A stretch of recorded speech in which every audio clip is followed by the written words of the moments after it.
আসন্ন ঈদুল আজহা উপলক্ষে সারা দেশের মার্কেট, বিপণী বিতান ও দোকানপাট রাত 10টা পর্যন্ত খোলা রাখার সিদ্ধান্ত নেওয়া হয়েছে।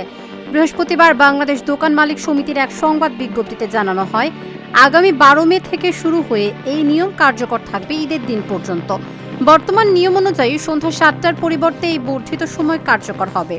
4 মে বাংলাদেশ দোকান মালিক সমিতির পক্ষ থেকে ঈদুল আজহা উপলক্ষে আমরা সন্ধ্যা 7টার পরিবর্তে রাত 11টা পর্যন্ত মার্কেট ও বিপণী বিতান খোলা রাখার আমরা একটি অ্যাপ্লিকেশন দিয়ে মাননীয় মন্ত্রীকে জানিয়েছিলাম। ইতিমধ্যে আজকে উনি আমাকে জানিয়েছেন মাননীয় প্রধানমন্ত্রীর সঙ্গে কথা হয়েছে এবং মাননীয় প্রধানমন্ত্রী আমাদের কথা বিবেচনা করে আগামী 12ই মে থেকে ঈদুল আজহা পর্যন্ত সন্ধ্যা 7টার পরিবর্তে রাত 10টা পর্যন্ত আমরা মার্কেট ও দোকানপাট খোলা রাখতে পারবো। এবং সেই সাথে সাথে উনি একটি কথা বারবার বলেছেন, সেটা হচ্ছে যাতে কোনো ক্রমে আমরা অতিরিক্ত আলোকসজ্জা এবং অতিরিক্ত বিদ্যুৎ ব্যবহার আমরা না করি।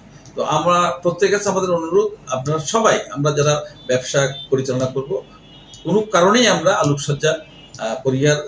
আলোকসজ্জা করার কোনো সুযোগ নেই, পাশাপাশি অতিরিক্ত আলো ব্যবহারের কোনো সুযোগ থাকবে না। আমরা এটা সবাই মিলে এটা প্রতিপালন করব। পাশাপাশি এই সিদ্ধান্তের জন্য মাননীয় প্রধানমন্ত্রী এবং মাননীয় জ্বালানি মন্ত্রী মহোদয়কে ক্ষুদ্র এবং মাঝারি ব্যবসায়ীদের পক্ষ থেকে আমরা আন্তরিকভাবে কৃতজ্ঞতা ও ধন্যবাদ জানাই। বিজ্ঞপ্তিতে বলা হয়, ঈদ উপলক্ষে কেনাকাটার সুবিধার্থে দোকানপাট খোলা রাখার সময় বাড়ানোর জন্য গত 4 মে বিদ্যুৎ, জ্বালানি ও খনিজ সম্পদ মন্ত্রীর নিকট আবেদন জানিয়েছিল দোকান মালিক সমিতি।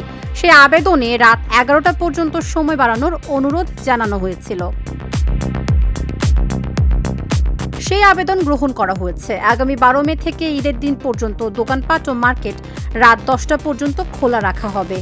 তবে মার্কেট ও বিপণী বিতানগুলো কোনো ধরনের আলোকসজ্জা করা যাবে না ও অতিরিক্ত বিদ্যুৎ ব্যবহার থেকে বিরত থাকতে হবে। তাবাসসুম সেজুথি, ঢাকা জার্নাল।